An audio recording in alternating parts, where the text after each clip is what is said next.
ABC News Live.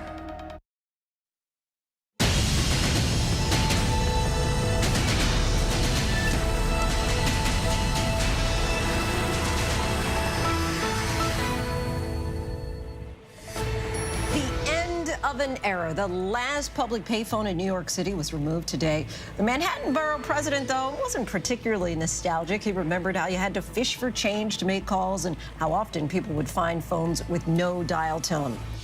Encouraging data tonight from Pfizer on its vaccine for America's youngest children. The company says its 3-dose regimen is 80% effective against symptomatic Omicron infection in children 6 months to 5 years old.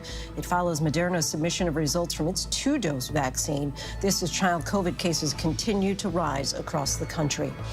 The first shipment in Operation Fly formula has arrived from Europe. It's enough formula to fill 500,000 baby bottles, and it's just the first of many deliveries expected in the coming days. Former U.S. Marine Trevor Reed tells ABC News about his nearly 3-year ordeal in a Russian prison and how he did not think he would be going home alone. The United States got me out, but they left him there. I can't describe to you how painful that feeling is. And major new developments in the Johnny Depp and Amber Heard trial. The superstar model expected to testify later this week. And a new series, The Origins of Hip Hop. We talked to co-creator Slaine Hatch and living legend Grandmaster Flash on the music, sounds, and people who help shape an entire culture. Good evening, everyone. I'm Lindsay Davis. Thank you so much for streaming with us. We begin tonight with a glimmer of hope for the parents of the roughly 18 million children under the age of 5 in this country. We now have a clear timeline on when their kids could get shots of a COVID-19 vaccine. The FDA has set a June 15th date to review Moderna and Pfizer's application to vaccinate the final group of Americans still not yet eligible for the vaccine. Both are expected to be reviewed for a 3-shot regimen of doses, much smaller than the ones used on adults.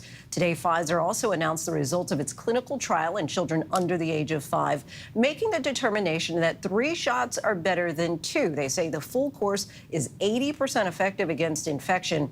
And the help from the vaccine certainly cannot come soon enough. More than 100,000 children tested positive for COVID-19 just in the past week. Overall, America is averaging 105,000 new cases every day. Tonight, though, a major parents group is calling the FDA's decision to not review the vaccine sooner than June 15th extremely disappointing. Stephanie Ramos leads us off. Give mommy a hug, a kiss. Tonight, Pfizer releasing the data some parents of young children have been waiting for.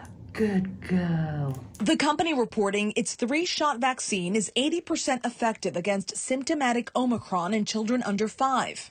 Now it'll be up to the FDA in June to determine if this antibody response is sufficient enough to protect against severe illness and hospitalization. The Pfizer vaccine for the youngest children is a 1/10 of the dose for those 12 and older and will be given in 3 doses after data showed 2 were not effective. When the first vaccines were designed, that was pre-Omicron. We're in a completely different era now where 3 doses are likely what's necessary to give an adequate immune response. Moderna is already asking for authorization for its 2-shot vaccine for kids under 6. But after data showed efficacy was 51% or less, the company is now testing a 3rd shot. An FDA review of the pediatric Pfizer and Moderna vaccines now scheduled for June 15th. For many parents, a vaccine can't come soon enough. 1, 2, 3. Megan Dunphy Daly enrolled 2 of her kids in the Pfizer trial. To see the rest of the world move on has been a really big challenge for many of us. So we are eagerly awaiting good news. It comes as more than 107,000 children tested positive for COVID last week, the highest since February. Today, Philadelphia bringing back its mask mandate in public schools. As the cases were rising, I figured the school probably will do something. Several cities, including New York City, Milwaukee, and Boston, seeing an uptick for weeks, now recommending but not mandating masks indoors. Stephanie Ramos joins us now. Stephanie, while this news is certainly progress, it sounds like one parent group has expressed some disappointment in the timeline. What are they saying? That's right, Lindsay. One parent advocacy group is criticizing the FDA's decision to hold this meeting mid-June. They call the June 15th date extremely disappointing and unacceptable. They say it's concerning that even if the Moderna review is completed sooner, the FDA is still going to wait for this scheduled June 15th meeting. Now, as COVID-19 infections rise, this group says this is an urgent matter, especially ahead of the next school year. But we should note that if the FDA authorizes both Pfizer's and Moderna's pediatric vaccines, it then goes off to the CDC for their review. So a vaccine for kids under the age of 5 could be given the all clear by late June or early July if everything goes as planned. Lindsay. All right, Stephanie Ramos, our thanks to you as always. And we turn now to ABC News medical contributor and Stanford Children's Health pediatrician, Dr. Alok Patel. And doctor, we just heard you in Stephanie's piece there. Now we'd like to just ask to flesh out a little more advice for parents with little ones. Thank you so much for joining us. So why do young children need the 3-dose regimen? Well, Lindsay, simply put, children need this 3-dose regimen just to make sure that they have the highest amount of antibody protection at a time when we're seeing an unprecedented amount of cases given what we've seen in the last few months. Now, if we look at previous vaccines, when those first 2-dose series were done, that was pre-Omicron. So things have completely changed. We want to make sure that children have the best protection they have to prevent those severe illnesses and hospitalization. That's what the real metric is. But then also what parents need to understand as well is that in order for any of this to get approved, safety has to be a front and center priority. That's what we're all looking for right now. And for parents eager to vaccinate their little ones, we heard potentially a June, July timeline. Is that your thought as far as when these vaccines could be available? It is. That's what it's looking like as of today. We're waiting to see what the final agenda will be, Lindsay, for those FDA meetings in June. But it looks like in mid-June, the FDA will be meeting to talk about both the Pfizer shot and the Moderna shot, which, remember, that's only 2 doses, to look to see what the decisions will be. So hopefully parents have an option by the end of June, if not early July. And many parents are nervously watching the current surge in cases and their summer travel plans. What's your advice for those parents who want to take the trip, but they haven't been able to get the shots yet for their children? Well, the first thing I'll say to all those parents is I get it. As someone with a very young baby, I totally understand. One thing about COVID-19 is it can absolutely derail entire life plans, aside from causing that burdensome illness as well. So with parents, especially with these young children, layer protection is still everything. BA.2121 is nearly as contagious as measles, which is one of the most contagious respiratory viruses we've ever seen. Now, some younger kids may not be able to tolerate a mask, but you have to augment all your other strategies around that. It's only about 2 more months before we get a vaccine to those kids, especially those who are high risk. Parents just have to do everything they can to hang on, which I know is asking a lot, given the fact that parents of children of this age group feel so neglected right now, but we're almost there. Almost there. And we've learned that the vaccines lose their strength in adults over time. Many are advised to get those booster shots. Will kids need boosters as well? I think it's too early to tell what we're really going to need in fall regarding kids, Lindsay. But, you mentioned earlier why we need a 3-dose shot for kids, at least with Pfizer, and I think that's part of it, is not only do we have Omicron, but we want to make sure that we're amping up that level of antibodies to a sufficient degree so that they not only provide a very quality immune response, but that it's durable. We'll have to wait and see what happens with Moderna, who is expected to submit data for a 3rd dose as well. I think parents on either track should expect to give their kids 3 doses. And changing gears now to monkeypox. As you know, President Biden has been addressing concerns while on his trip in Asia. And it seems like we're hearing more about possible U.S. cases daily. Give our viewers a sense of exactly what is monkeypox, and do we need to be concerned about yet another disease outbreak? Well, everyone should know that we are learning about this in real time as everyone else.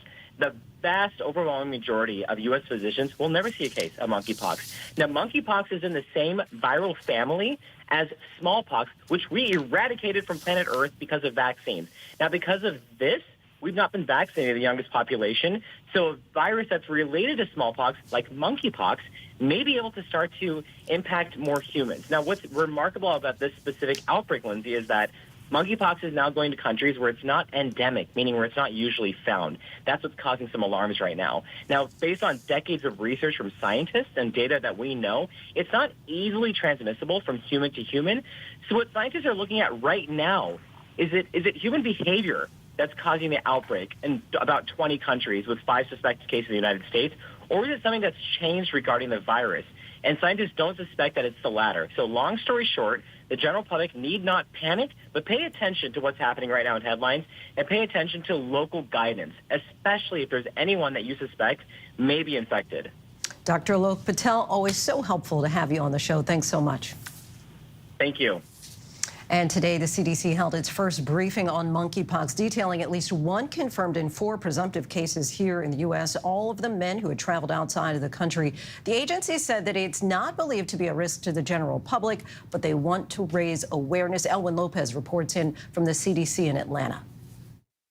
Tonight, the CDC is reporting 2 new suspected cases of monkeypox in Utah and another 2 in Florida. The latest in a global outbreak, now reaching 4 states, and health officials are bracing for more. Transmission is really happening from close physical contact, skin to skin contact. So it's quite different than COVID in that sense.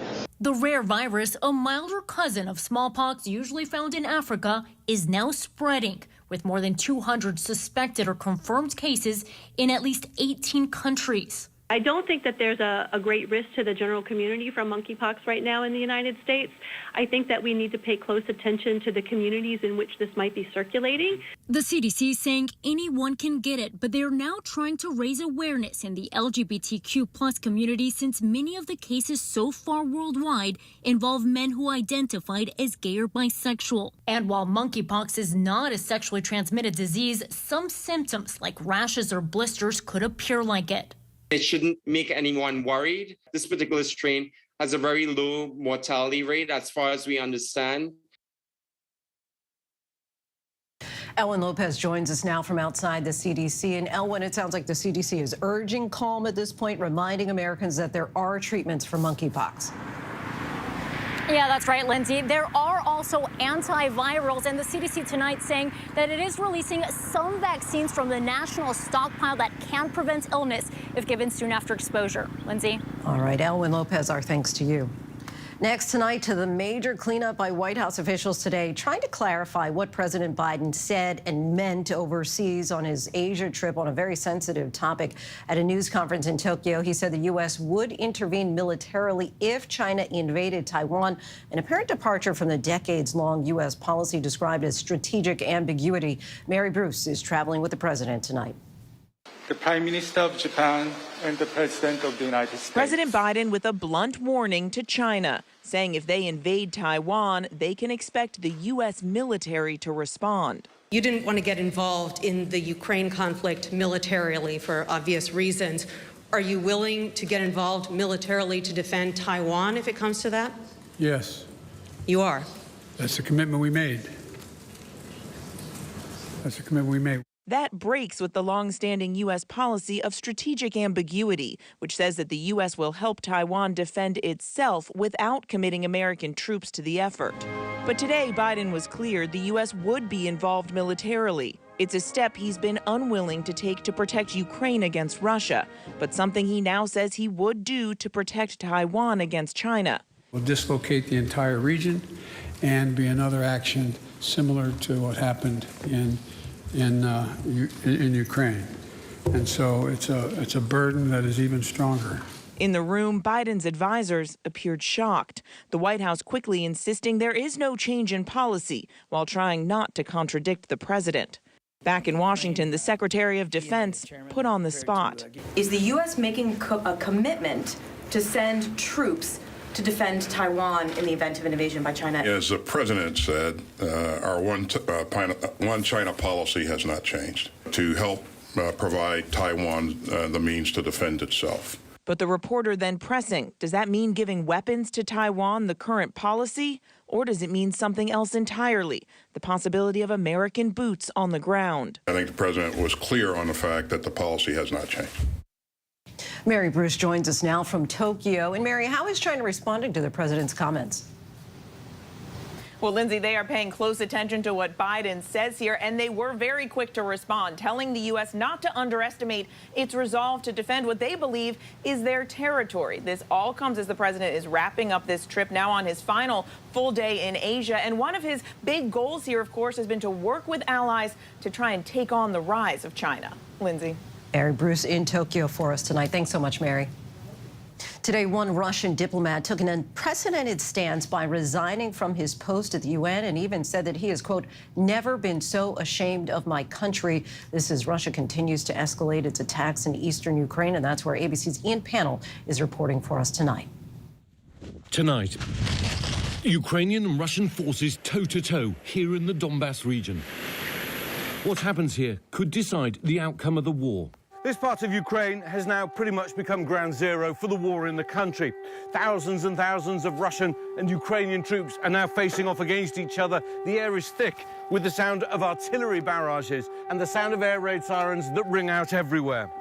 And it's not just the military that's hitting each other, but often it's civilian targets like this, causing a loss of home and a loss of life. Tens of thousands of people have fled the area and many are still trying to escape. We met one group today who fled the hardest-hit frontline town of Severodonetsk. Helena says it's a horror. They're shelling everywhere. There's no gas, no power, no water. They all have similar tales of trauma. They've lived through unimaginable hell. Many still have families trapped inside. The Donbass, now the main focus of Russia's campaign. But in Kyiv today, one of Putin's soldiers was sentenced to life in prison in the first war crimes trial. He admitted killing a civilian in the early days of the invasion. Lindsay, the fighting out here is intense and both sides are clearly taking heavy losses. President Zelensky admitting that the Ukrainians are losing as many as 100 men a day here on the front lines. Meanwhile, the UK estimating that the Russians may have lost as many men here in just 3 months as the Soviets did in their occupation of Afghanistan over 9 years. Lindsay? Wow, what numbers there, Ian. Our thanks to you. Tragedy on the New York City subway once again. This time, a man murdered on his way to meet his sister for brunch. Now a manhunt is underway for a suspect and new leads tonight. ABC's Janae Norman has the latest. Authorities tonight identifying a person they want to question in that random, unprovoked attack on a New York City subway. Seen here in new surveillance images, they say is a 25-year-old Brooklyn man with nearly 20 prior arrests. Witnesses say the gunman was pacing in the last car of a Manhattan-bound train Sunday morning before suddenly opening fire, killing 48-year-old Daniel Enriquez, an analyst at Goldman Sachs who was on his way to brunch. This could be anybody. That's the part that's horrific. At 11:40 in the morning, this man got on the train with the intent to kill somebody. Other passengers ran for their lives. Our car cleared out relatively quickly, and so I just started following everyone else. Everyone isn't running for no reason. Investigators believe the suspect escaped when the train arrived at the station, revealing today they've recovered the gun, saying the shooter gave the murder weapon to a homeless man who then sold it for $10. This latest shooting coming just 6 weeks after 10 people were shot on a subway in Brooklyn. It is the worst nightmare. You're sitting down, going to brunch, going to visit a family member. A person walks up to you and shoots you for no reason. And Lindsay, there were no subway shootings here in New York City at this point last year, but already this year, 14 people have been shot on the city's transit system, an uptick in violence being seen nationwide. Today, Mayor Adams now pushing to put gun scanners at a key transit hub to try to help police seize more illegal weapons. Lindsay. Janae, thank you. Finally, a bit of relief for parents as a second shipment of formula is expected to arrive in Washington, D.C. on Wednesday. But in the meantime, the waiting game for some families is just a brutal one. Here's ABC's Ariel Reshef.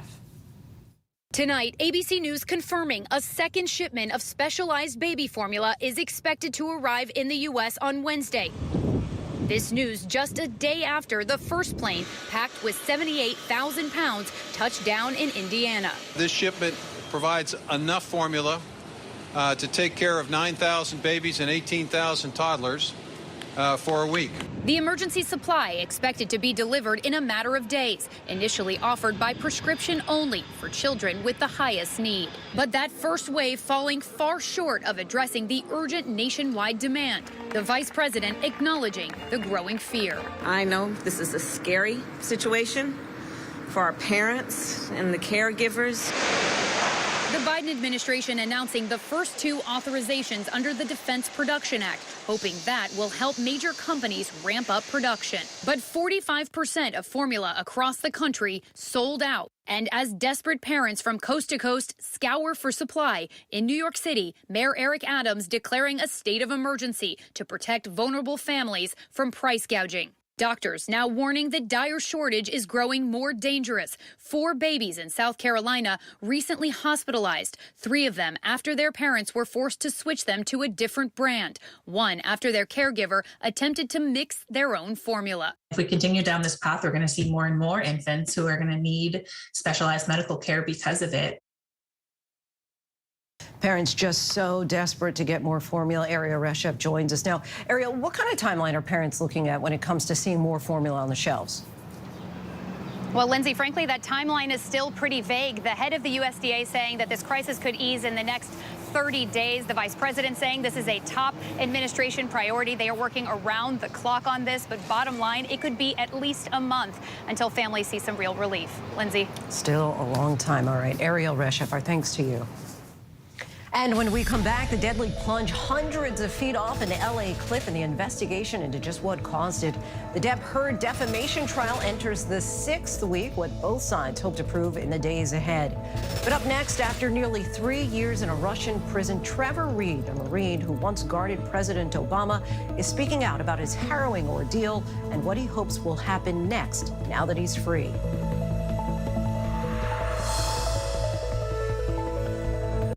With so much at stake, so much on the line, more Americans turn here than any place else. ABC News World News Tonight with David Muir, America's #1 most watched newscast, now streaming on ABC News Live.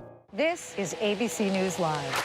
The crush of families here in Poland. At refugee centers. In Putin's Russia. On the ground in Ukraine. Close to the front line. Here at the White House. Destructive Cat 4 storm. Here along I-5. Boston is in the bullseye. Let's go. We made it. ABC News Live, America's #1 streaming news. Anytime, anywhere. Streaming 24/7 straight to you for free. Thank you for making ABC News Live America's #1 streaming news.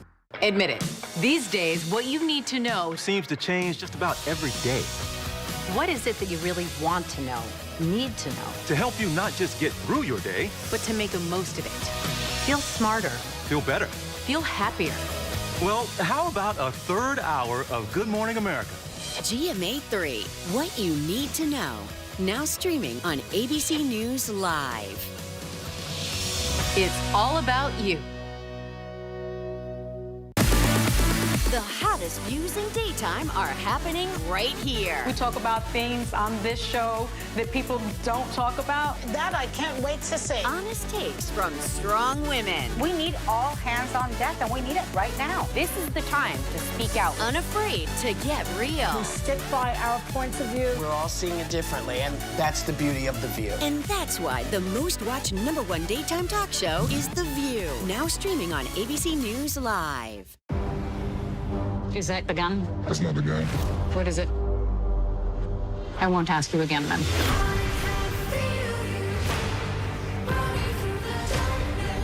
Are you a Nazi? The deeper you go into the black market, You could be putting your life at risk. the darker it gets. Why hasn't anyone come out and spoken? It's about the money. That's why we do it. Trafficked. New episodes Wednesdays at 9 on National Geographic. Take America's #1 news with you anywhere you go, anytime, free. Download the ABC News app now. Breaking news, exclusives, 24/7. There for you with one touch. The ABC News app. Download it now. For more than 2 years, American and former Marine Trevor Reed was held in a Russian jail, convicted by the Russian courts. Now freed and back home on U.S. soil. Now, Trevor Reed tells his harrowing and astonishing story.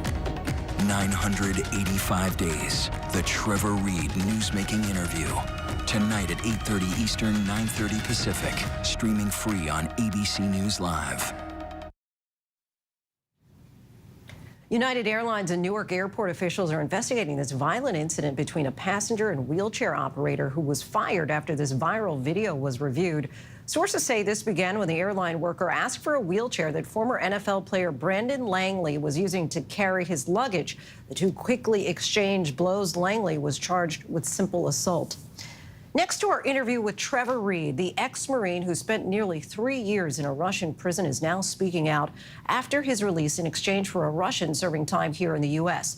Our Patrick Reevell, who's been covering this case for us since the beginning, recently caught up with Reed and his family about life after the prisoner swap. It's amazing to see you here. After 985 days imprisoned by Russia, Trevor Reed is finally free. I remember thinking, like, is this real? You know, you're thinking, maybe this is not happening. Maybe I'm still going to wake up right now in solitary confinement. This is the first time that we've sat across from each other and been talking where we're not looking through the bars of a cage. Yep. Earlier this month, the 30-year-old former Marine freed in a dramatic prisoner exchange between Russia and the US, traded for a Russian convicted in the US on drug smuggling charges a decade ago. The trade taking place on a runway, recalling a Cold War spy swap. I remember looking at him and he, looked over at me, and I think both of us probably had that same feeling, that same thought of, like, that's what that guy looks like. Reed was a presidential Marine who once guarded President Obama, but his nightmare began in summer 2019 while visiting his girlfriend in Moscow. After a drunken party, Reed fell into the hands of Russian police, who charged him with attacking an officer. In reality, he and US officials say the case was fabricated by Russia's security services to take Reed as a bargaining chip. I asked, one of those officers, I said, why are you guys doing this? Why did you write this, false, accusation against me? And he looked around at the door to make sure that there was no one there. And he looked at the other police officer and he said, we didn't want to write this. They told us to write this. Sentenced to 9 years prison, Reed was sent to a forced labor camp, subjected to harsh treatment, placed repeatedly in solitary confinement. He went on multiple hunger strikes, refusing to work for his captors. I decided right away that I was never going to be part of that process. They were not going to make 1 ruble off of me. And whatever punishment I received for that, it was worth it to me. I didn't care. The prison in general is extremely dirty. It's dilapidated. There's rats. It looks like something out of a film that you watch about, prisons, 1,000 years ago. That's really what it looks like. I mean, everything there is just ancient. As well, apparently, as the court system, as the judicial system. It's cold there. There's just hot water pipe, basically, that you have to use to stay warm. If you lay down while you're in there, they will extend your time in solitary confinement. I mean, that must have been hard psychologically to be in solitary confinement. I mean, it was difficult, but, I wasn't going to let that change my actions. That was pretty terrible. Blood on the walls. There's crap all over the floor, also on the walls. The guards there really treat those prisoners like animals. The medical personnel there as well, just completely unprofessional. Were you afraid that you might be kept there indefinitely? Yeah, I absolutely was afraid of that. I thought that maybe they had sent me there to chemically disable me. Give me sedatives or whatever and make me unable to fight. Turn you into a vegetable, basically. Yeah, exactly. That's what I was afraid of, and that was one of my biggest fears the whole time that I was in prison. But Reed's family never giving up. His father, Joey, spending over a year alone in Russia, repeatedly demonstrating outside the White House. Do you remember the first thing you said to Trevor? I said, I love you. I'm so glad you're home. Gave you a kiss and a hug. A long, long hug. Reed first undergoing intensive counseling on a military base in Texas, but last week discharged. Now he's got us all day long again, so which we're loving. I'm sure he may need a break Yeah, soon. he's like, oh my God, put me back in prison. I don't know. But, How are you finding adjusting to life at the moment? Just being free. It feels different. Been trying to get used to being free again. It's like kind of having this huge weight lifted off of you. But Reed himself can't stop thinking about another ex-Marine left behind in Russia. Paul Whelan, held hostage there for 3.5 years on trumped-up espionage charges. You know, I thought when I found out that it was an exchange that was happening, that they had probably exchanged Paul Whelan as well. What did you think when you heard that Paul wasn't coming home? Sorry. I thought that that was wrong, that they got me out and not Paul. And sorry. And I knew that that as soon as I was able to, that I would fight for him to get out, and that I would do everything I could to get him out of there. The United States got me out, but they left him there. I can't describe to you how painful that feeling is. Reed now determined to help get Whelan out. And Brittany Griner, the WNBA star held in Moscow since February on drug charges and who the State Department considers wrongfully detained. Russia has floated the notorious arms dealer Victor Bout as a possible trade for Whelan or Griner, or both. Reed in no doubt whether that should happen. Absolutely, yeah. Victor Bout has already been in prison for 15 years. If that's for Victor Bout, I don't care. I don't care if it's 100 Victor Bouts. They have to get our guys out. And Patrick Reevell joins us now here on set. And Patrick, our team's also caught up with the man who Trevor was swapped out for. What did he have to say? Yeah, Konstantin Yaroshenko, the Russian man who was traded for Trevor, you know, he was sentenced in 2011 on drug smuggling charges. He was basically caught in a DEA sting. And he is very happy to be free, but he is also angry. He basically has never accepted that he was guilty. He never felt that the DEA should have taken him. He felt that he'd been entrapped. And so he basically was accusing the DEA of fabricating his case. But at the same time, you know, he said he was glad that Trevor was free, and he said he wanted more people to be traded. And beyond just your sit-down interview, the formality of that with Trevor, what did you observe with him, with your time with him, as far as his health and his spirit in general? You know, I would say that under the circumstances, he looks like he's starting to recover. You know, he has color in his cheeks. But, I mean, one of the things we spotted was he was wearing sunglasses all the time, and he explained that that was because he's not used to having the sunlight, and that the Florida sunlight was actually making his eyes hurt because he's so used to being in these dark, dank prisons in Russia that he simply can't really bear it at the moment. But overall, you know, he was in pretty good spirits as it goes. He was, you know, he smiled, he laughed. And, you know, you could see that he wants now to start trying to work out how do you go back to normal life. Good to hear that. Thank you so much, Patrick, for all of your reporting from the very beginning on Trevor Reed. We appreciate it. Thanks, Lindsay. And be sure to catch our in-depth special, 985 Days, the Trevor Reed interview. It debuts at 8:30 Eastern, 9:30 Pacific, right here on ABC News Live.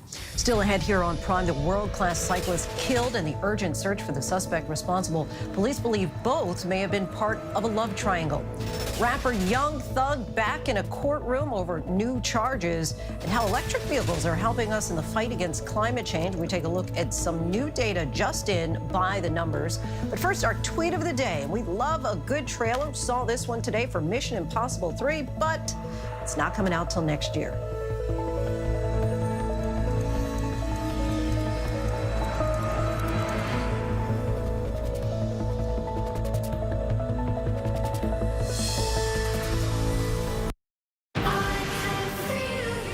The deeper you go into the black market, the darker it gets. Trafficked, Wednesdays at 9 on National Geographic.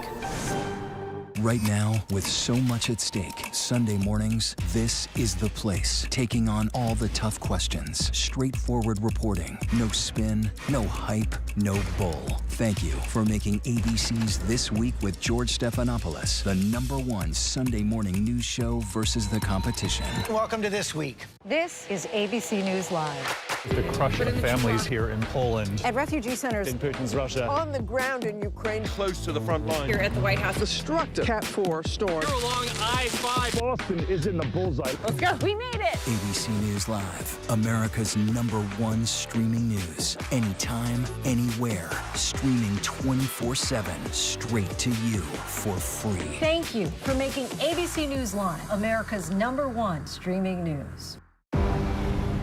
Is that the gun? That's not the gun. What is it? I won't ask you again then.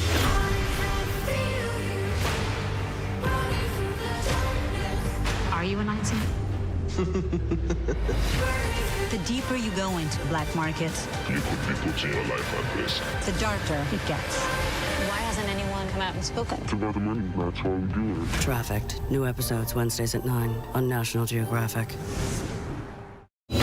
These days, with so much going on, it's hard to keep up. While others are recapping yesterday's headlines, We're bringing you the right now. This is the busy border crossing. Steel barricades, another strike. the right now look at the day ahead, how it affects you and your family. Record high gas prices. The threat of cyber warfare. Is peace possible? World News Now beginning at 2 a.m. Eastern, followed by America This Morning, America's #1 early morning news. streaming here on ABC News Live. Take America's #1 news with you anywhere you go, anytime, free. Download the ABC News app now. Breaking news, exclusives, 24/7. There for you with one touch. The ABC News app. Download it now. As of today, in a big way, we have inaugurated abcnews.com. A lot has changed in our world since Peter made that announcement. But what hasn't changed is the commitment to groundbreaking reporting and innovation at abcnews.com. And here's to everything ahead. Welcome back, everyone. Electric vehicles, once maybe considered a niche alternative, are now making significant inroads in the world's major markets. Who's using them and what does that mean for oil consumption? We have some answers by the numbers. 1.5 barrels of oil per day were saved by the use of electric vehicles last year, according to a new Bloomberg report. That's a huge emissions savings and more than double the last count in 2015. It accounts for 3% of total worldwide oil consumption and is the equivalent to 1/5 of Russia's total exports prior to the war. 67% of the avoided oil use was thanks to electric scooters and motorcycles, which are very popular in Asia. Another 16% was saved by electric buses. Passenger vehicles accounted for 13% of the savings, but they're the fastest growing segment. Global electric vehicle sales grew by 103% last year. Europe and China are the biggest buyers. The U.S. trails with just 10% of the world's EV sales. 4.6% of new car registrations in the U.S. were electric in the first quarter this year. That's nearly double last year, but EVs still account for less than 0.5% of all vehicles on U.S. roads. Some analysts say that our relatively slow transition to electric vehicles is due to policy differences. The European Union plans to ban gas-powered vehicles by 2030, and China is using buyer subsidies and other policies to urge the transition. President Biden set a target for half of new cars to be electric by 2030, but tax breaks and other incentives are meeting some resistance in Congress. And we still have lots to get to here on Prime tonight. The alligator tackled by police. Yes, you heard that right. The interstellar mystery that scientists say cannot be explained by our current knowledge of physics, and our conversation with rap pioneer Grandmaster Flash. But first, a look at our top trending stories on abcnews.com.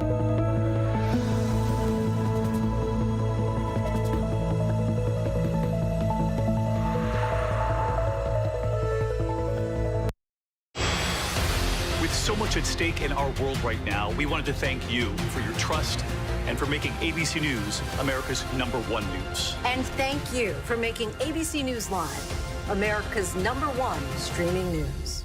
Now streaming on ABC News Live 2020. True crime, cinematic, real-life drama, stunning, the unthinkable. Follow the clues. The Hunt. True crime 2020. Now streaming on ABC News Live.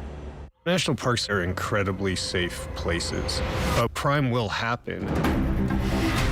Hey, my wife has fallen. She's in really critical condition.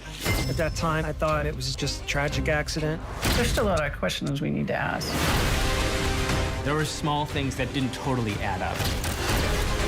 This is 2 lives for Harold that have died now. I was shocked. Something's not right.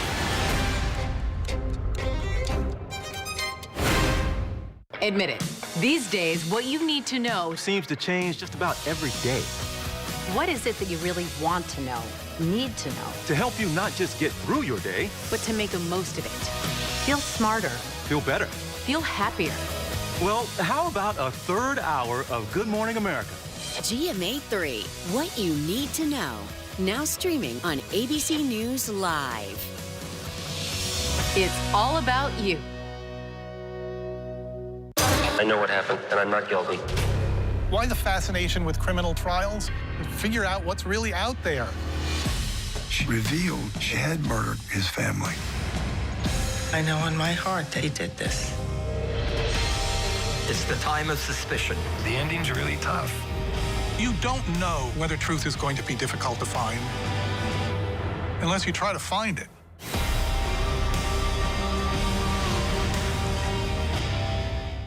For more than 2 years, American and former Marine Trevor Reed was held in a Russian jail, convicted by the Russian courts, now freed and back home on U.S. soil. Now, Trevor Reed tells his harrowing and astonishing story. 985 Days, the Trevor Reed newsmaking interview. Tonight at 8:30 Eastern, 9:30 Pacific. Streaming free on ABC News Live.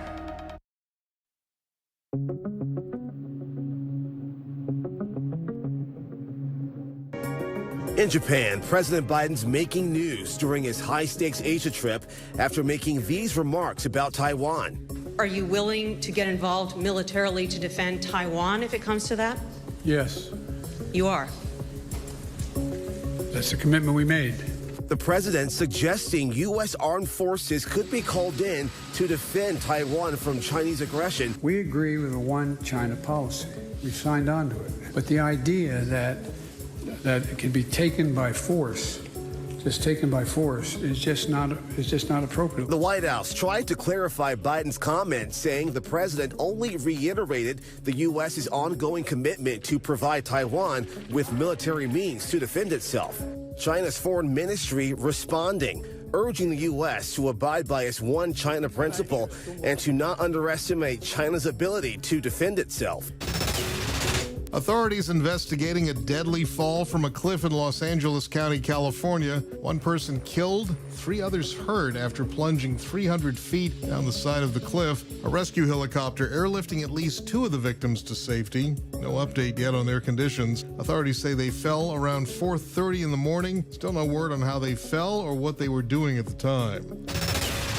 An urgent manhunt for 35-year-old yoga instructor Caitlin Armstrong, who police say vanished days before being charged with the murder of professional cyclist Mariah Wilson. According to court documents, Armstrong's boyfriend, Colin Strickland, told police he was briefly in a relationship with the 25-year-old Wilson last year.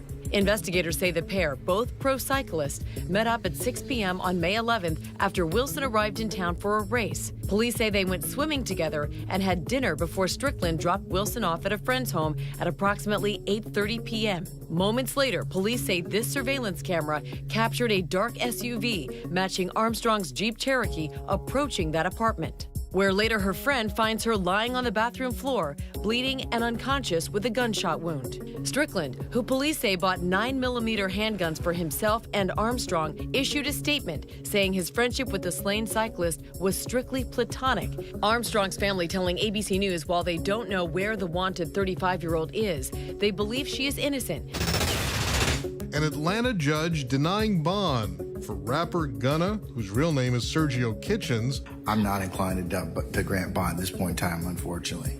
But what I will do is I will go ahead and grant your client this most expeditious trial date as I possibly can for the 9th of January of 2023. And delayed proceedings for rapper Young Thug, whose real name is Jeffrey Williams. The two are part of the 28 people named in a sweeping gang indictment centered on accused members of the Young Slime Life Gang, also known as YSL, which officials say engaged in Atlanta criminal activity for a decade. The 88-page indictment gives a detailed account of various crimes the alleged members of YSL are accused of and documents social media posts and rap lyrics that reference YSL.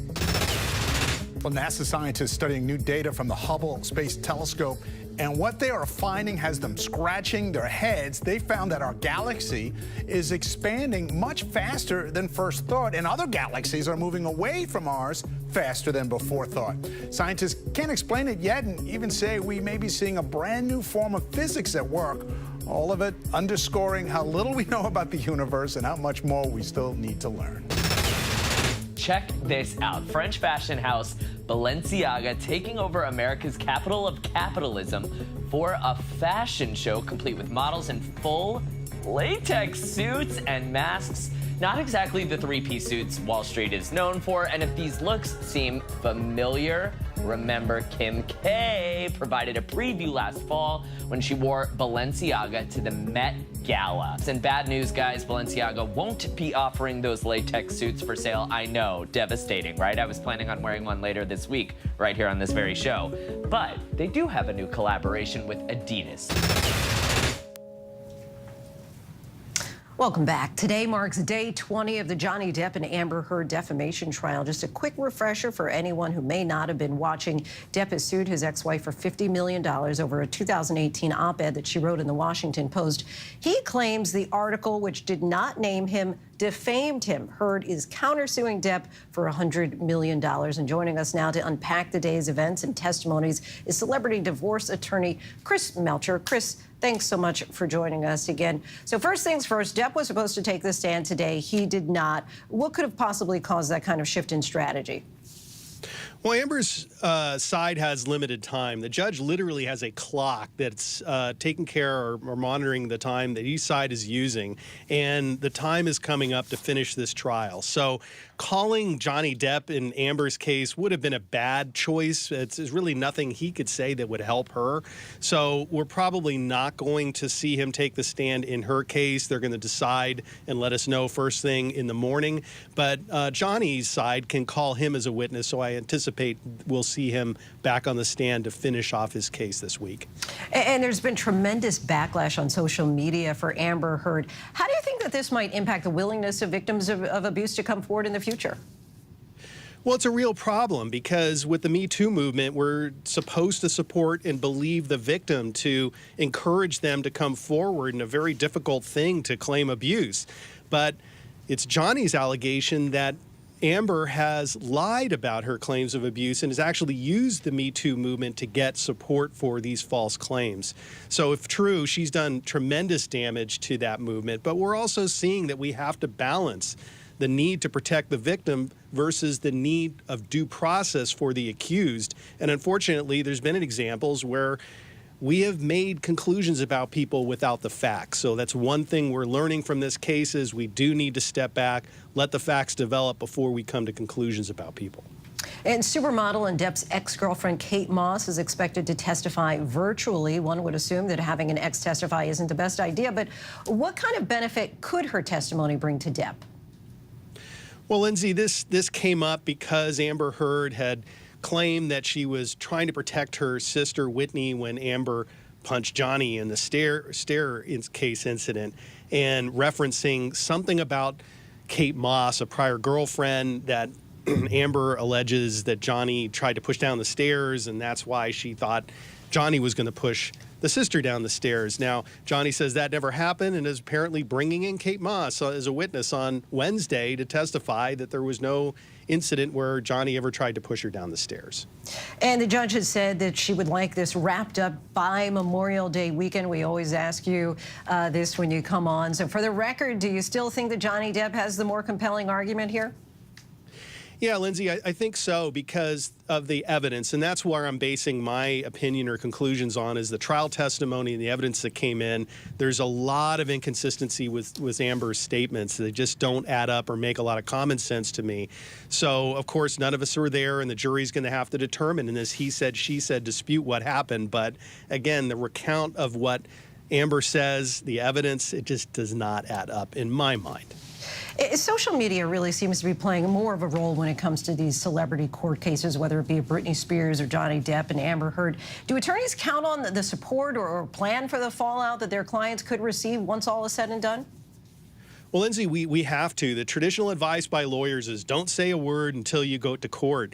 Well, court might take years, but we know that reputations can be damaged in moments on social media. So we're seeing a need to react quicker and get the statements out. Both sides have definitely been playing that game for a long time and pushing their narratives in social media. But then we have these whole group of folks on social media have dedicated a lot of time, and they're not necessarily fans of either side. They're more fans of justice, and they're going through the evidence and putting out their documents to show what really happened. I call that crowdsourcing of information. It's extremely powerful and useful to the attorneys on both sides. And lastly, does someone have a right? You know, we're looking at this particular case involving Amber Heard, but to go on the record and say, I was abused, this is what the abuser did, but not name their abuser without the risk or penalty of then being sued, in this case by an ex-husband? Well, Lindsay, this is so hard because what we're seeing here is claims being made by both sides about statements that were made in the media. So Amber Heard made a statement and Johnny says, that's defamatory, I'm suing you. And then Johnny's attorney comes out and says, Amber lied. Well, she's suing then for this statement about her lying. So at some point, you know, people need to recover from whatever happened and move forward. And unfortunately, I mean, this was 2015, 2016, this couple divorced and got a settlement, and we're still hearing about it in 2022. It's a total shame, but people do need to think about what they're saying in the public eye, and they need to be accountable for that too. Chris Melcher, as always, we thank you so much for your time and expertise. Thanks, Lindsay. Next, to the highly unusual arrest in South Carolina. Take a look at this. Police tackling a gator after it was discovered in a parking garage. Officer in animal control covered the gator's eyes. 5 of them then laid on top of the animal. The gator was ultimately returned to nature. The experiences that molded legendary artists such as Busta Rhymes, Fat Joe, and Grandmaster Flash, and many more are finally being told straight from their mouths. At that moment, I realized I can do this. Witness the moments that changed hip-hop forever. Told by the icons who lived them. We're gonna let y'all see what Busta Rhymes is made of. Busta Rhymes, Ice-T, Eve, Grandmaster Flash, Fat Joe, Uncle Luke, Ja Rule, Lil Jon. Origins of Hip-Hop will explore the moments that shaped the genre's iconic artists to celebrate the music and sounds that helped define a culture. And joining us today is co-director and executive producer Slaine Hatch and the legendary DJ himself, Mr. Don't Push Me, 'Cause I'm Close to the Edge, Grandmaster Flash, to discuss the new series premiering on A&E May 30th. Welcome to the show, both of you. Slaine, I'd like to start with you. What makes the series unique is that we really get to see each artist's personal perspective. Tell us about the importance behind elevating their voices. I think with today, everything that's going on and hip-hop coming up on its 50th anniversary, to sit here and have the opportunity for the artists to come in and speak and tell their story is just very important. A lot of times, a lot of people, producers or networks will try to shape the story as to what they want it, but we really went after letting the artists speak for themselves and narrate their journey. And Grandmaster Flash, during the making of your episode in particular, you had to revisit a lot from the past. What was it like digging in the crates of your personal history?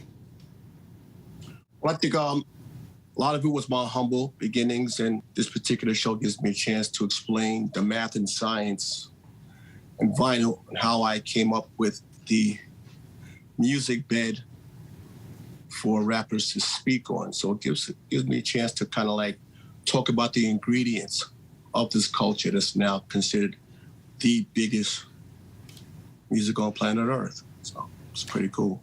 And you talk about the ingredients. So if we're talking about this in the terms of a meal, what are you hoping that your consumers will take away?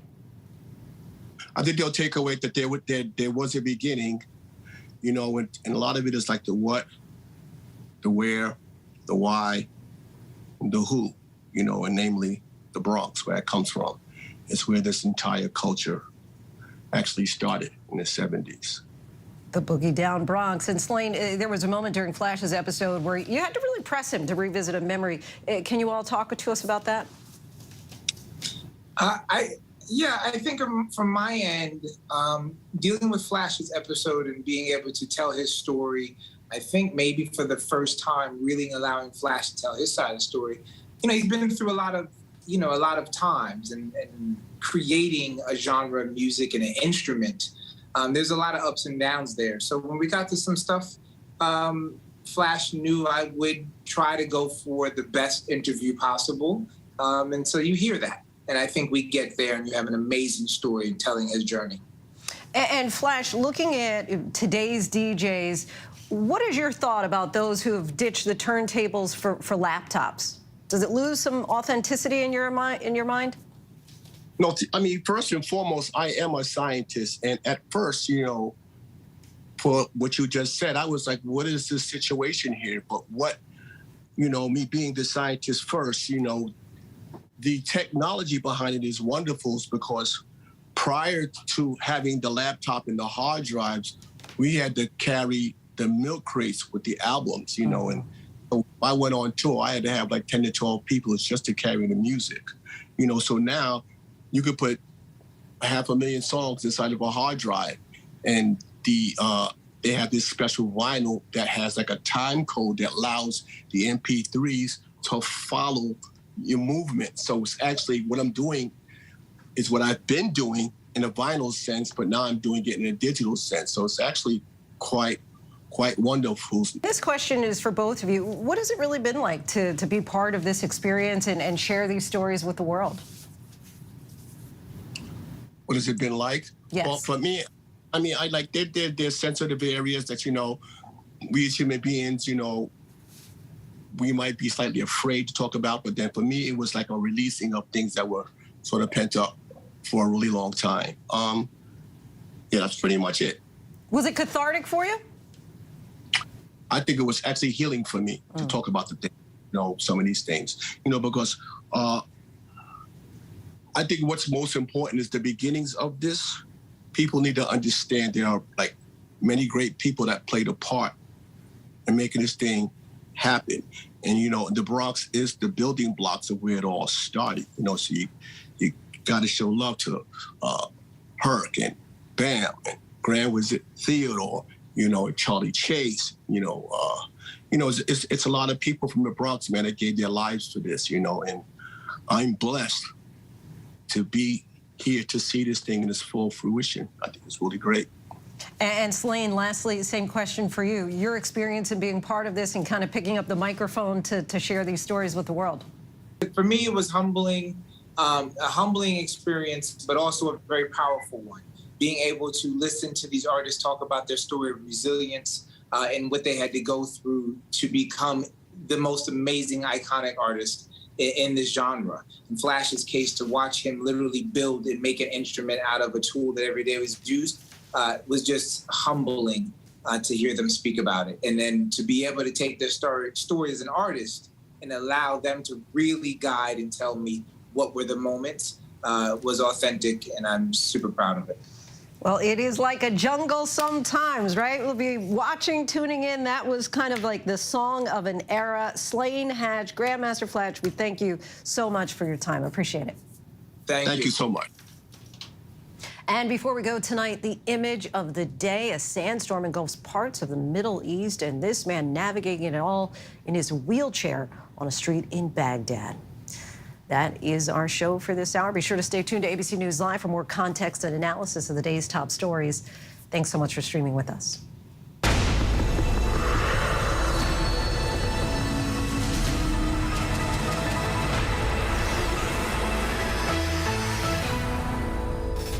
And coming up in the next hour, the damning report and allegations of a cover-up by leaders of the Southern Baptist Convention. Hundreds of ministers accused of sexual abuse.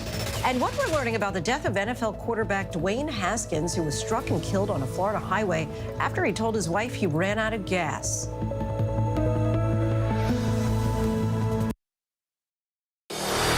America's #1 news, ABC News. Most watched, most trusted, and streaming live to you anytime, anywhere, and free. This is ABC News Live, America's #1 streaming news. Free to you 24/7. Watch America's #1 news whenever you want it, wherever you are, anytime. ABC News Live, streaming live and free on all platforms. More Americans choose ABC News, America's #1 news source. Take America's #1 news with you anywhere you go, anytime, free. Download the ABC News app now. Breaking news, exclusives, 24/7. There for you with one touch. The ABC News app. Download it now. The deeper you go into black markets, the darker it gets. Trafficked, Wednesdays at 9 on National Geographic. He thought he was God. He's now one of the most vilified men in the world. He is the everyman. Zelensky is the Tom Hanks of Ukraine. The fact that a little nice Jewish boy is 5'7" is showing up this KGB agent in the Kremlin.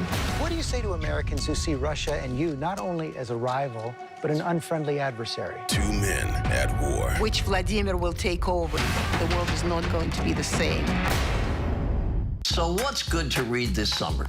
Well, Kate and I have decided to jump in and help you. And we're talking with Oprah, John Irving, and so many popular authors and influencers. So we want you to join us. Myself, Charlie Gibson, and my daughter, Kate Gibson. Oh, hey, that's me. That is you. For the new podcast series, it is called The Bookcase with Kate and Charlie. We will make sure you love what you read. Listen anywhere and anytime. The Bookcase Podcast, wherever you get your podcasts. Hi there, I'm Lindsay Davis. Thanks so much for streaming with us. We're monitoring several developments here at ABC News at this hour. A Russian diplomat posted to the UN in Geneva resigned in protest today. The 20-year veteran condemned his country's invasion of Ukraine and said his country's diplomatic officials had engineered reports to make them more favorable in Moscow. And in Ukraine, the first war crimes conviction of Russian soldier was sentenced to life in prison for killing an unarmed Ukrainian civilian in the early days of the war. The 21-year-old sergeant said that he took the fatal shot under pressure from two officers and appealed for forgiveness from the victim's wife. The CDC is alerting gay and bisexual men that monkeypox appears to be spreading in the community globally. Health experts stress that anyone can contract the virus through close personal contact, regardless of sexual orientation. However, many of the more than 100 cases recently reported worldwide are men who identify as gay or bisexual. And the stock market got some relief today. Investors snapped up beaten down shares on banks and retail after receiving strong earnings reports. Analysts say that it remains to be seen whether this earnings season will bring enough good news to reverse the overall downtrend.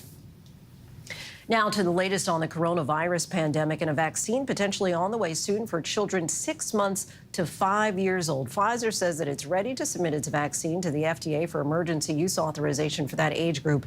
ABC's Stephanie Ramos has the details. Give mommy a hug, a kiss. Tonight, Pfizer releasing the data some parents of young children have been waiting for. Good girl. The company reporting its 3-shot vaccine is 80% effective against symptomatic Omicron in children under 5. Now it'll be up to the FDA in June to determine if this antibody response is sufficient enough to protect against severe illness and hospitalization. The Pfizer vaccine for the youngest children is 1/10 of the dose for those 12 and older and will be given in 3 doses after data showed 2 were not effective. When the first vaccines were designed, that was pre-Omicron. We're in a completely different era now where 3 doses are likely what's necessary to give an adequate immune response. Moderna is already asking for authorization for its 2-shot vaccine for kids under 6. But after data showed efficacy was 51% or less, the company is now testing a 3rd shot. An FDA review of the pediatric Pfizer and Moderna vaccines now scheduled for June 15th. For many parents, a vaccine can't come soon enough. 1, 2, 3. Megan Dunphy-Daly enrolled 2 of her kids in the Pfizer trial. To see the rest of the world move on has been a really big challenge for many of us. So we are eagerly awaiting good news. It comes as more than 107,000 children tested positive for COVID last week, the highest since February. Today, Philadelphia bringing back its mask mandate in public schools. As the cases were rising, I figured the school probably will do something. Several cities, including New York City, Milwaukee, and Boston, seeing an uptick for weeks, now recommending but not mandating masks indoors. Stephanie Ramos, our thanks to you. Next tonight, to the death of NFL quarterback Dwayne Haskins. According to the medical examiner's report, Haskins had been drinking heavily the night that he was struck and killed by a dump truck while trying to walk across an interstate in South Florida. The ME found that he had a blood alcohol level of at least 0.20 when he died last month. His wife had called 911 from Pittsburgh, saying he had run out of gas.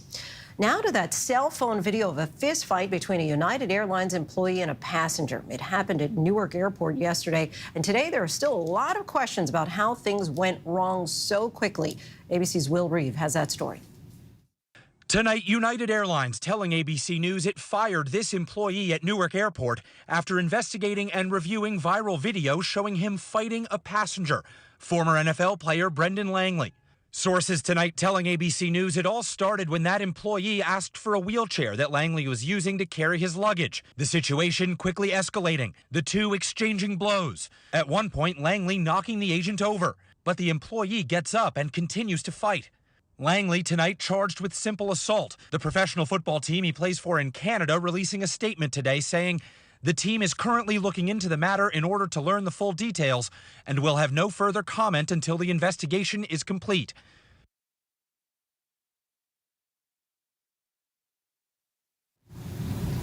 Our thanks to Will Reeve. And now to the urgent search in Texas for a woman accused of killing a woman her boyfriend had a brief relationship with while the couple was reportedly on a break.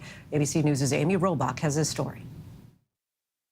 An urgent manhunt for 35-year-old yoga instructor Caitlin Armstrong, who police say vanished days before being charged with the murder of professional cyclist Mariah Wilson. She knew she was going to be wanted for this.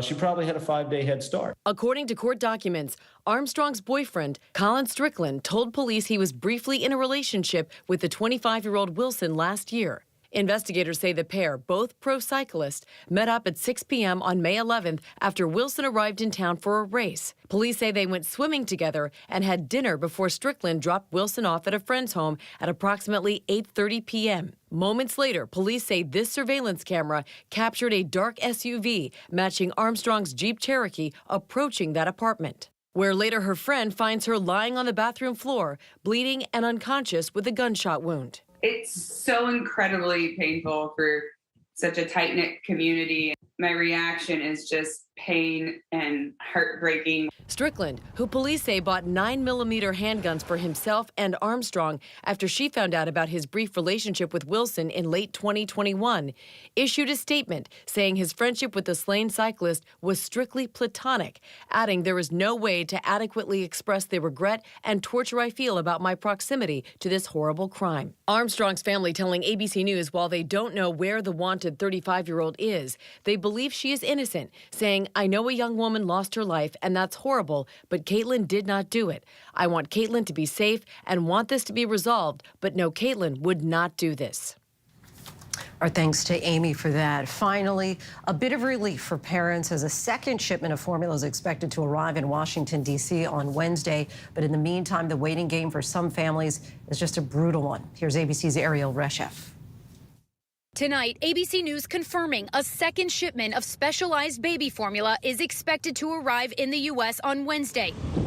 This news just a day after the first plane, packed with 78,000 pounds, touched down in Indiana. This shipment provides enough formula to take care of 9,000 babies and 18,000 toddlers for a week. The emergency supply expected to be delivered in a matter of days, initially offered by prescription only for children with the highest need. But that first wave falling far short of addressing the urgent nationwide demand. The vice president acknowledging the growing fear. I know this is a scary situation for our parents and the caregivers. The Biden administration announcing the first 2 authorizations under the Defense Production Act, hoping that will help major companies ramp up production. But 45% of formula across the country sold out. And as desperate parents from coast to coast scour for supply, in New York City, Mayor Eric Adams declaring a state of emergency to protect vulnerable families from price gouging. Doctors now warning the dire shortage is growing more dangerous. 4 babies in South Carolina recently hospitalized, 3 of them after their parents were forced to switch them to a different brand, 1 after their caregiver attempted to mix their own formula. If we continue down this path, we're going to see more and more infants who are going to need specialized medical care because of it. Our thanks to Ariel. Now to the alleged cover-up by leaders of the Southern Baptist Convention. The report lists hundreds of ministers accused of sexual abuse. ABC News' Rhiannon Alley has the story. New revelations accusing the Southern Baptist Convention of covering up sexual abuse for years. A 288-page independent report accuses the Southern Baptist Convention, the largest Protestant denomination, of stonewalling and denigrating survivors of clergy sexual abuse for nearly 2 decades. A charge also being made by this Kentucky woman. My father, my abuser, would baptize me, and that baptism would also work as a type of waterboarding. Hannah Kate Williams is suing her father, who is a former pastor, and the Southern Baptist Convention, among others, for physical and sexual abuse she says began when she was 8 years old. We are dealing with evil that spans over years across our nation, in these churches and in the denomination as a whole. Allegations first surfaced in 2019 following a report by the Houston Chronicle and the San Antonio Express News documenting hundreds of alleged cases in Southern Baptist churches, including several in which the alleged abusers remained in ministry. Abuse is one of the most underreported crimes, and so I think there's many more that we've yet to hear about. SBC President Ed Litton said Sunday he is grieved to my core for the victims and said, I pray Southern Baptists will begin preparing today to take deliberate action to address these failures. Our thanks to Rhiannon for that. And for more, joining us now to discuss the report is Dr. Russell Moore. He is the former president of the Ethics and Religious Liberty Commission of the Southern Baptist Convention. Currently, Dr. Moore leads the Public Theology Project at Christianity Today. Dr. Moore, thank you so much for joining us. So you wrote on Sunday in Christianity Today that the handling of sexual abuse by the Southern Baptist Convention leadership is not a crisis, but an apocalypse. Explain what you mean by that. Well, I mean that there were many people who said to us in previous years, this really isn't a crisis. This is just a few bad actors. And when we look at this report, crisis is too small of a word. This is nothing less than devastating. Even I, and I was expecting the report to be bad, couldn't have imagined that it would be this bad. So, Dr. Moore, you say you expected it to be bad, but what actually about it rose to the level of shocking?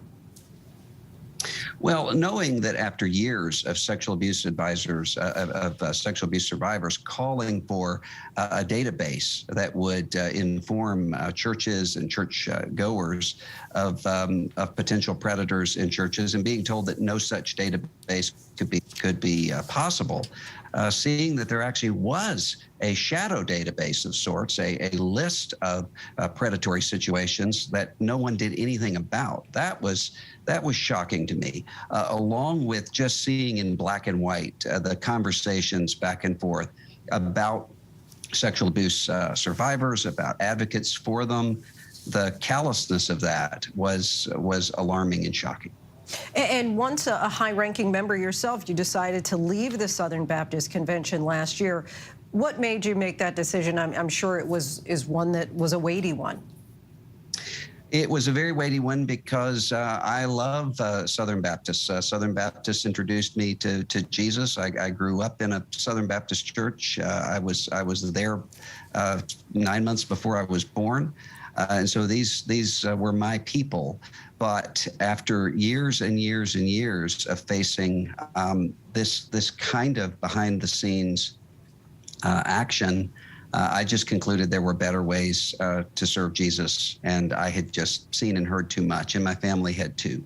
There are many people who haven't left, and a lot of good people, and I think that we're counting on them to do the right thing for sexual abuse victims and survivors and those who could potentially be in danger of that. And two interim leaders of the executive committee said that they welcome the report's recommendations and pledged an all-out effort to eliminate sex abuse in the convention. What do you think the leaders of the Southern Baptist Convention need to do at this point to show members that they really are taking abuse seriously? Well, I think that Southern Baptists themselves are going to have to take this on, and I think that they will. If you look at the report, the only reason that the report even happened is because Southern Baptists in annual convention last year, not the leadership, but rank and file Southern Baptists insisted that that be the case. And so I'm hoping that there will be a similar reaction from people in the pews and pastors of churches who go to the annual convention and make sure that justice is done. According to the report in 2019, one of the top executive committee leaders called sexual abuse concerns, quote, a satanic scheme to completely distract us from evangelism.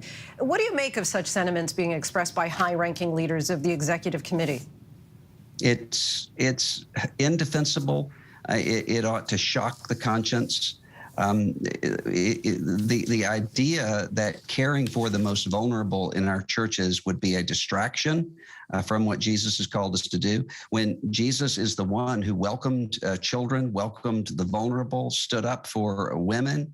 I can't even imagine how this could be the reaction to this sort of crisis. The Southern Baptist Convention, the largest Protestant denomination in this country, has lost more than 1.1 million members in just the past 3 years. What impact do you think that this report will have on that trend and church-going just in general in this country?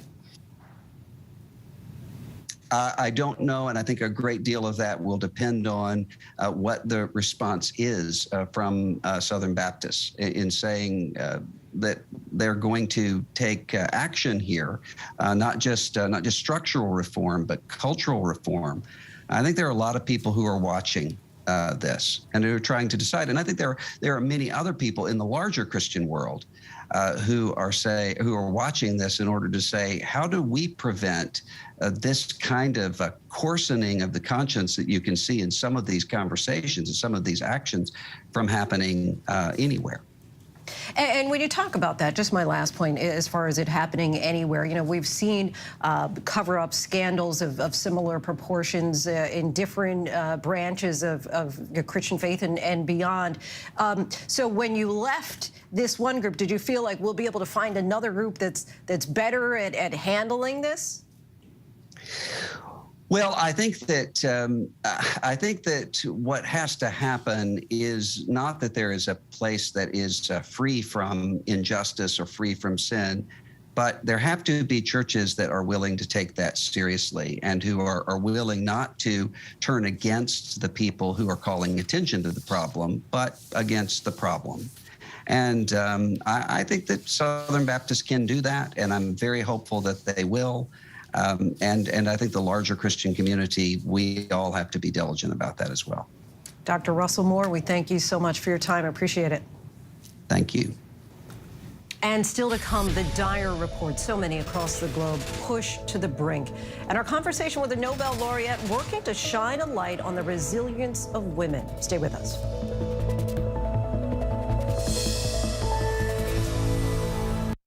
This is ABC News Live. The crush of families here in Poland. At refugee centers in Putin's Russia. On the ground in Ukraine. Close to the front line. Here at the White House. Destructive Cat 4 storm. Here along I-5. Boston is in the bullseye. Let's go. We made it. ABC News Live, America's #1 streaming news. Anytime, anywhere. Streaming 24/7, straight to you for free. Thank you for making ABC News Live America's #1 streaming news. America's #1 news, ABC News. Most watched, most trusted, and streaming live to you anytime, anywhere, and free. This is ABC News Live, America's #1 streaming news, free to you 24/7. Watch America's #1 news whenever you want it, wherever you are, anytime. ABC News Live, streaming live and free on all platforms. National parks are incredibly safe places, but crime will happen. Hey, my mom. My wife is Poland. She's in really critical condition. At that time, I thought it was just a tragic accident. There's still a lot of questions we need to ask. There were small things that didn't totally add up. This is 2 lives for Harold that have died now. I was shocked. Something's not right.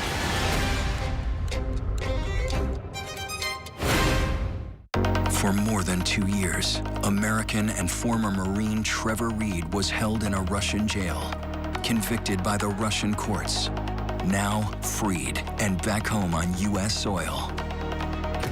Now, Trevor Reed tells his harrowing and astonishing story. 985 days, the Trevor Reed newsmaking interview. Tonight at 8:30 Eastern, 9:30 Pacific, streaming free on ABC News Live.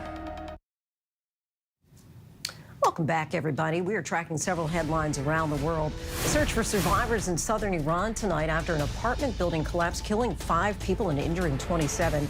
It's believed at least 80 more residents of the 10-story building remain trapped in the rubble. The UNHCR reports that more than 100 million people have been driven from their homes around the world.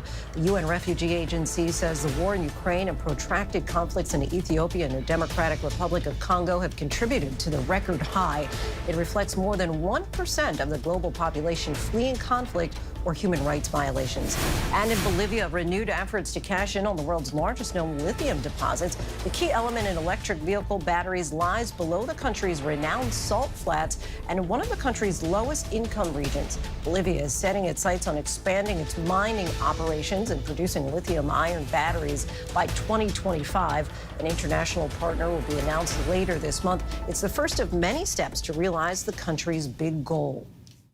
Joining us now is Nobel laureate, world-renowned gynecological surgeon and human rights activist, Dr. Denis Mukwege, whose award-winning book, The Power of Women, A Doctor's Journey of Hope and Healing, works to shine a light on sexual violence and the strength and resilience of women around the world. Dr. Mukwege, thank you so much for joining us. Among your achievements is really shining a light as far as what you witnessed firsthand during your time as a surgeon during the war in the Democratic Republic of Congo. Tell us about what you witnessed. Yeah, thank you for inviting me.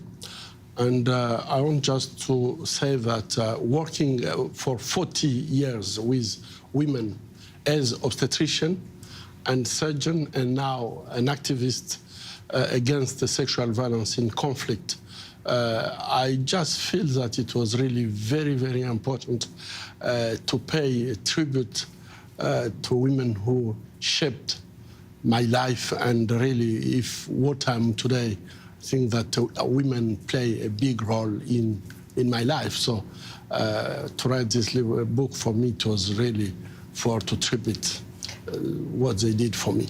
And of course, you've heard countless stories from women. Is there one in particular that really sticks with you?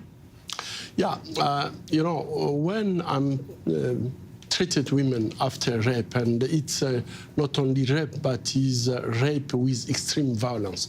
Most of the time I have impression that they will never stand up and they will never really get a normal life. But what really touched me is to see how women are able to stand up, and not only to stand up for them, but to stand up for others. And especially one, Bernadette, when she came at the hospital, she was completely destroyed. And really, all the staff was so traumatized to see what happened to her.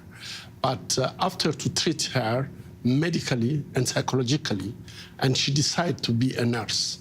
And when I asked her the question, why do you want to be a nurse? And she told me, I want to be a nurse because I want to help others. And you've talked about rape as a weapon of war. Of course, most of this was born out of the original conflict that you witnessed in the DRC. But now we see it happening, these stories, these allegations of rape playing out rampantly in Ukraine and the war there. How do you tackle such a wide-ranging problem?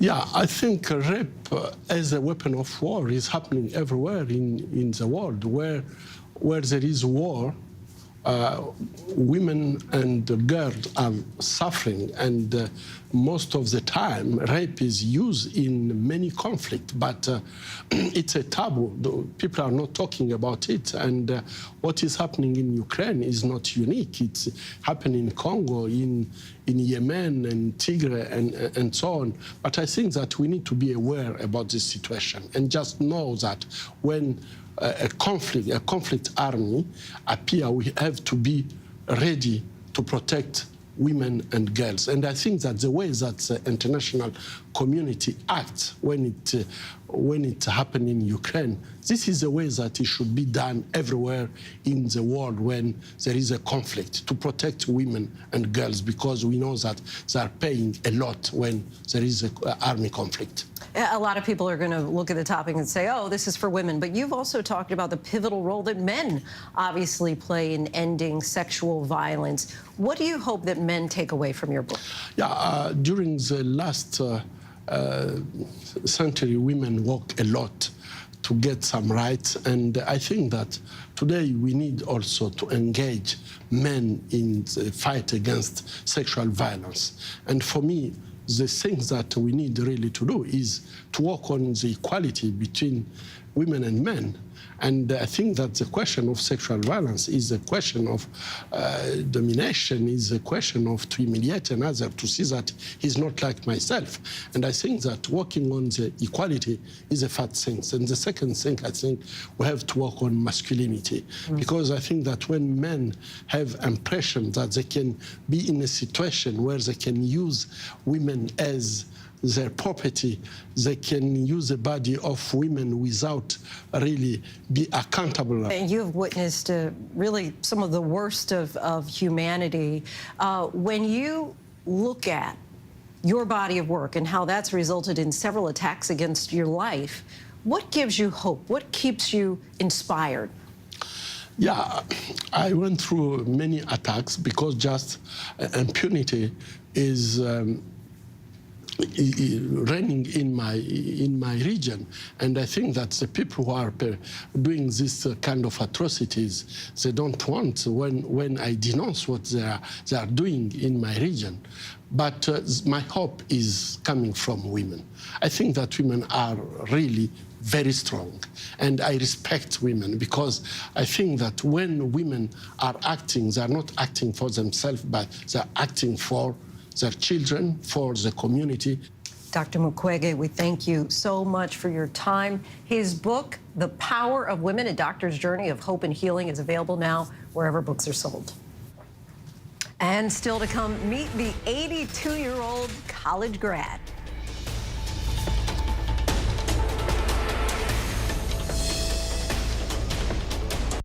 Right now, with so much at stake, Sunday mornings, this is the place. Taking on all the tough questions, straightforward reporting, no spin, no hype, no bull. Thank you for making ABC's This Week with George Stephanopoulos the #1 Sunday morning news show versus the competition. Welcome to This Week. Take America's #1 news with you, anywhere you go, anytime, free. Download the ABC News app now. Breaking news, exclusives, 24/7, there for you with one touch. The ABC News app. Download it now.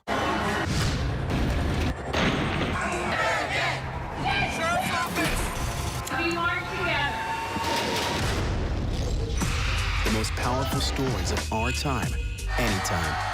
Nightline. Ready for a little GMA-ish promo? Okay, here we go. GMA 7A every day with Robin, George, and Michael. That's how you start the day. Boom! America's #1 news, ABC News. Most watched, most trusted, and streaming live to you anytime, anywhere, and free. This is ABC News Live, America's #1 streaming news, free to you 24/7. Watch America's #1 news whenever you want it, wherever you are, anytime. ABC News Live, streaming live and free on all platforms. Finally tonight, it is graduation season, and one honor student is celebrating her achievements, proving it is never too late to follow your dreams and inspiring us all along the way.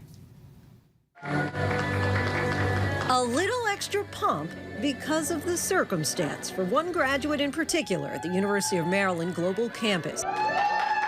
Of the 3,700 graduates who received degrees during commencement ceremonies this week, May Beal. May Anna Beal. Just one day before the ceremony, she turned 82 years young. I feel excited. I feel accomplished. Beaming that million-watt smile, she proudly flipped her tassel as she stepped forward to pick up that hard-earned degree with honors, no less. After a 46-year career with the federal government, she returned to college in her late 70s, working toward her bachelor's degree in business management, one course at a time, on several occasions making the dean's list. I kept my eye on my prize, and I made it a priority. May Anna Beal is leading by example, showing her family and others just what's possible with a dream fueled by determination. So I just feel empowered, and I'm fired up and ready to go. Fired up, ready to go. Our congratulations to her and all the graduates. That is our show for tonight. Be sure to stay tuned to ABC News Live for more context and analysis of the day's top stories. I'm Lindsay Davis. Thank you so much for streaming with us. Have a great night.